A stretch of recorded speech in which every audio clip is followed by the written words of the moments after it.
Olá pessoal, tudo bem? Eu me chamo Camila, sou nutricionista do Espaço Viver Bem da Unimed Uberlândia e estou aqui para falar para vocês um pouco sobre a alimentação do bebê.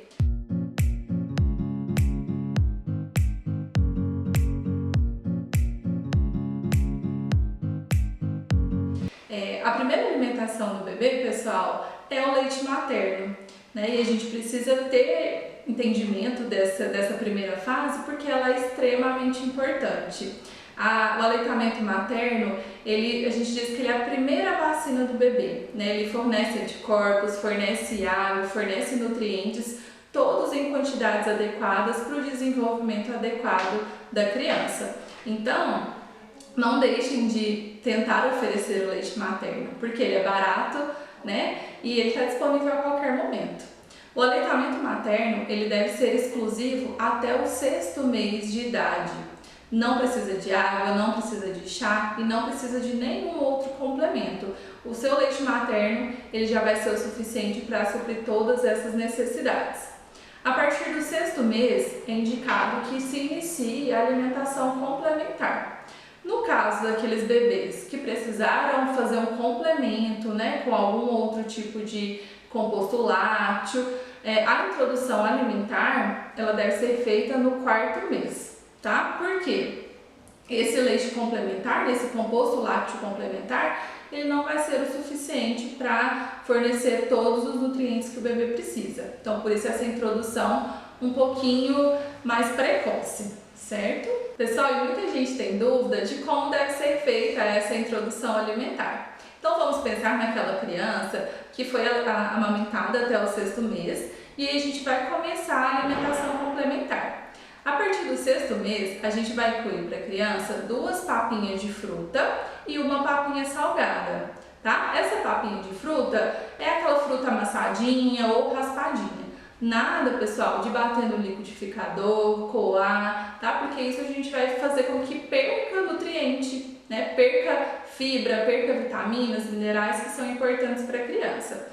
Não é indicado o fornecimento de suco. Estudos mostram que o consumo de suco nessa fase pode favorecer principalmente a obesidade futura, além de que vai fornecer menos nutrientes que a criança precisa naquele momento.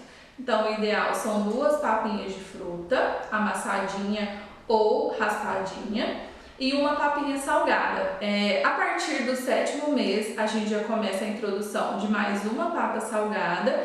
Então, o esquema alimentar da criança vai ser o seguinte: o aleitamento materno continua até os 2 anos, sob livre demanda, 2 papinhas de fruta e 2 papinhas salgadas. Fazendo a ressalva que a papa salgada também não deve ser batida no liquidificador, ela deve ser só amassadinha, certo?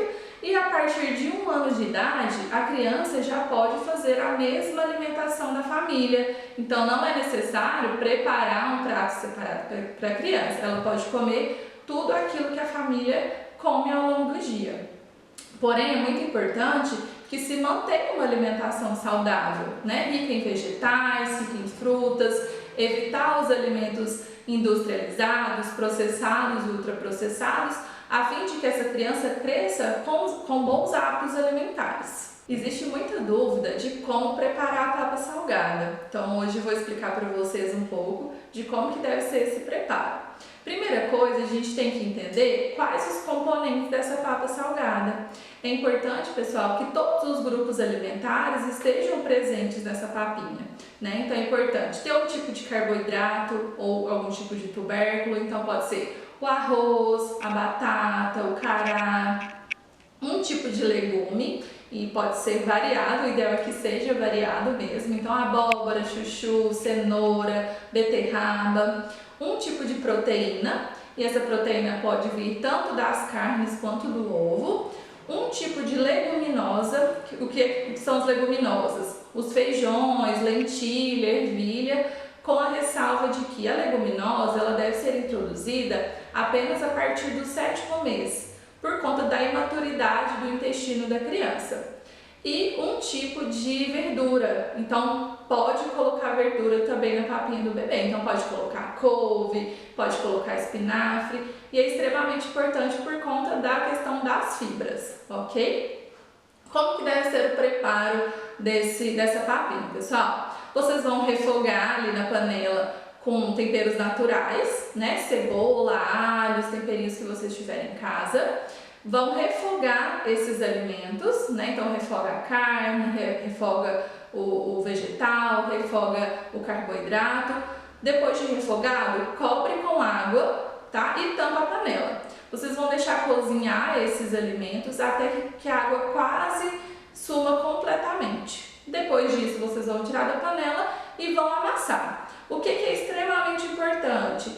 Não misturar tudo, tá? Na hora de amassar, vocês vão amassar separadamente. É muito importante que a criança reconheça os sabores separadamente, tá? Então, amassa a batata separada da cenoura, separada da carne, para a criança ter o conhecimento de cada um dos sabores, e isso com certeza vai facilitar muito a aceitação alimentar, né? Não vai ficar aquela criança com muitas dificuldades de aceitação de alimentos. E é muito importante que a gente tenha cuidado de oferecer novos alimentos a cada 3 ou até 7 dias, para a criança acostume com aquele paladar, né, com aquele novo sabor, e assim ter uma aceitação melhor. É muito comum que a criança tenha, às vezes, uma rejeição a determinado alimento. Isso acontece porque é tudo muito novo para ela, né? Nós também, adultos, quando consumimos uma coisa nova, a gente tem uma dificuldade de aceitar. Para a criança não é diferente.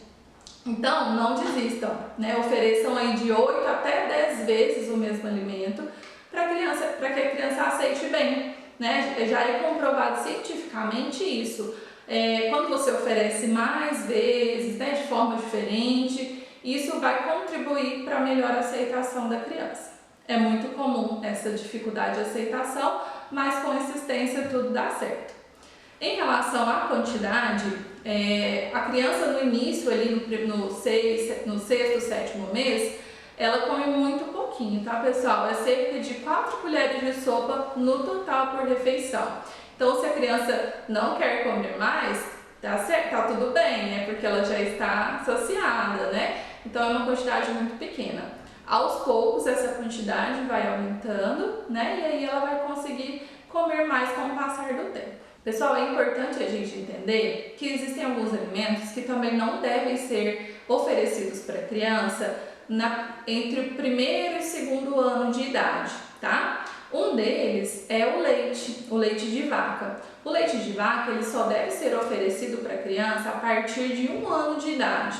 Porque até essa idade o intestino da criança é muito imaturo, então ele tem uma dificuldade maior de fazer a digestão do leite. Então, o leite de vaca ele só deve ser oferecido a partir dos 12 meses, né, para evitar alergias, evitar intolerâncias e assim não acarretar em nenhum problema de saúde para a criança. Outro alimento é o mel. O mel ele pode vir infectado com Clostridium botulinum, que é um micro-organismo que causa o botulismo. Esse produto ele só pode ser oferecido para a criança a partir dos 2 anos de idade, certo? O açúcar também deve ser evitado, né? Principalmente até o primeiro ano de vida, porque é muito mais fácil a aceitação da criança de um alimento doce, né? Então, se a gente oferece desde ali, né, a primeira fase da criança, desde os primeiros alimentos que ela consome, com o passar do tempo ela vai ter maior dificuldade de aceitar outros alimentos. Então, é importante que a gente evite de oferecer esses açúcares, né, alimentos já adoçados, alimentos industrializados que sejam muito açucarados, a fim de manter uma melhor paladar para essa criança e ela conseguir aceitar alimentos mais saudáveis, certo?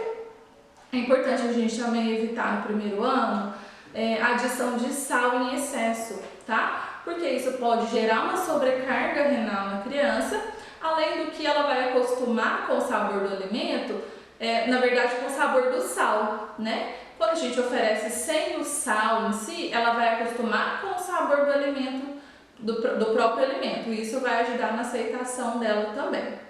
É importante evitar de oferecer também alimentos que podem causar engasgo, né? Então, balas, amendoim, pipoca, porque a criança ainda tem uma dificuldade maior em relação a controlar a deglutição e a mastigação. Então, evite oferecer esse tipo de alimento para as crianças. Então, pessoal, a dica é ter uma alimentação equilibrada para a família, variada, oferecer sempre novos alimentos, fazer um prato colorido e atrativo para a criança, a fim de que ela crie bons hábitos alimentares no decorrer da vida.